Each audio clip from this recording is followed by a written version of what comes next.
नमस्कार, मी प्रतीक्षा. न्यूज 24 मराठीमध्ये आपलं सगळ्यांचं स्वागत आहे आणि आजच्या या दुसऱ्या खास रिपोर्टमध्ये देखील आपलं स्वागत आहे. तर आजच्या या दुसऱ्या खास रिपोर्टचा विषय आहे क्रिकेट आणि राजकारण यांच्यामधील तुलनात्मक अभ्यास. तर भारतीय क्रिकेट संघाने T20 विश्वचषक जिंकल्यानंतर त्यावर प्रतिक्रिया व्यक्त करताना महाराष्ट्राचे उपमुख्यमंत्री आणि भाजपचे नेते देवेंद्र फडणवीस यांनी आगामी विधानसभा निवडणुकीची मॅच आम्हीच जिंकू अशा प्रकारची प्रतिक्रिया व्यक्त केली. देवेंद्र फडणवीस ही प्रतिक्रिया व्यक्त करत असतानाच राष्ट्रवादी काँग्रेस शरद पवार गटाचे सर्वसर्वा शरद पवार यांनी आगामी विधानसभा निवडणुकीमध्ये सत्तांतर घडवण्यासाठी आम्ही आहोत अशी घोषणा केली आहे. लोकसभा निवडणुकीच्या निमित्ताने राजकारणाच्या उपांत्य फेरीची जी झलक आहे ती भाजपला पाहायला मिळाली. ती पाहता विधानसभेची अंतिम फेरी सोपी जाणार नाही याची जाणीव निश्चितच देवेंद्र फडणवीस यांना असणार आहे. नुकत्याच झालेल्या लोकसभा निवडणुकीमध्ये महाराष्ट्रात भाजप आणि त्यांच्या मित्र पक्षांची कामगिरी पाहता विधानसभेची ही मॅच जर जिंकायची असेल तर देवेंद्र फडणवीस यांच्या भाजपसह मुख्यमंत्री एकनाथ शिंदे यांची शिवसेना आणि उपमुख्यमंत्री अजित पवार यांच्या नेतृत्वाखाली राष्ट्रवादी काँग्रेस पक्ष यांना कसून मेहनत घ्यावी लागणार आहे. क्रिकेटच्या सामन्यामध्ये ज्याप्रमाणे प्रत्येक सामन्यासाठी खेळपट्टी वेगळी असते आणि प्रत्येक वेळी वेगळा खेळाडू आपली कामगिरी करून संघाला विजयापर्यंत पोहोचवतो, तसेच काहीच लोकसभा आणि विधानसभा निवडणुकीबाबत असते. जसं लोकसभा निवडणुकीचे विषय आणि विधानसभा निवडणुकीचे विषय हे वेगळे असतात हे आपल्या सगळ्यांना माहीतच आहे. साहजिकच हे लक्षात घेऊनच या निवडणुकीमध्ये उतरणाऱ्या सर्व खेळाडूंना या राजकीय खेळपट्टीचा अंदाज घेऊन खेळ करावा लागतो.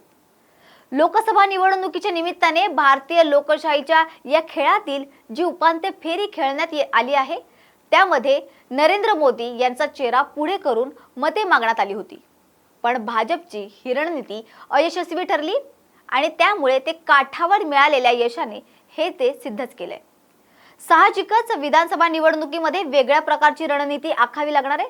ज्या प्रकारे 2 दिवसांपूर्वी भाजपच्या महत्त्वाच्या नेत्यांची मुंबईमध्ये बैठक होऊन त्यात विधानसभा निवडणुकीची रणनीती ठरण्यात आली आणि आगामी निवडणुकीनंतर जर पुन्हा सत्तेवर राहायचे असेल तर घटक पक्षांना बरोबर घेऊनच या निवडणुकीत उतरावे लागेल अशा प्रकारचे एकमत या बैठकीत झाल्याचे समजते. लोकसभा निवडणुकीमध्ये जागा वाटप करत असताना भारतीय जनता पक्षाने अजित पवार आणि एकनाथ शिंदे यांना कमी जागा दिल्या होत्या.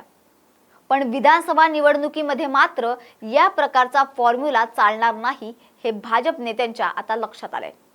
सध्या सुरू असलेल्या विधानसभा अधिवेशनाच्या निमित्ताने जो विविध प्रकारच्या घोषणांचा पाऊस पडला जाते आणि समाजातील विविध प्रकारच्या मतदारांना आकर्षित करण्यासाठी राज्याची तिजोरी रिकामी केली जाते ते पाहता कोणत्याही परिस्थितीमध्ये विधानसभेची ही मॅच जिंकायचीच असा चंग महायुतीच्या नेत्यांनी बांधलेला दिसतोय. लोकसभा निवडणुकीमध्ये महायुतीला धोबीपछाड देणाऱ्या महाविकास आघाडीच्या नेत्यांनी विधानसभा निवडणुकीबाबत आधीच आघाडी घेतलेली आहे. त्यांच्या बैठकाही सुरूच आहेत आणि त्यामुळे लवकरच त्यांचे जागा वाटपही अंतिम टप्प्यात येईल असे संकेत सध्या मिळत आहेत. लोकसभा निवडणुकीमध्ये महाविकास आघाडीच्या घटक पक्षांनी ज्या 31 जागांवर विजय मिळवला होता त्याच विचार करून सध्या 150 पेक्षा जास्त जागांवर महाविकास आघाडीची स्थिती भक्कम असल्याचं दिसून येते. मतदारांच्या कौलाचा हा कल कायम राहिला तर महाविकास आघाडी सहजपणे विधानसभा निवडणूक जिंकू शकते असे हे संकेत आहेत. तर आजच्या खास रिपोर्टमध्ये आपण इथेच थांबत आहोत. अशाच महत्त्वाच्या विषयांना घेऊन पुन्हा भेटूया. तोपर्यंत पाहत रहा न्यूज 24 मराठी.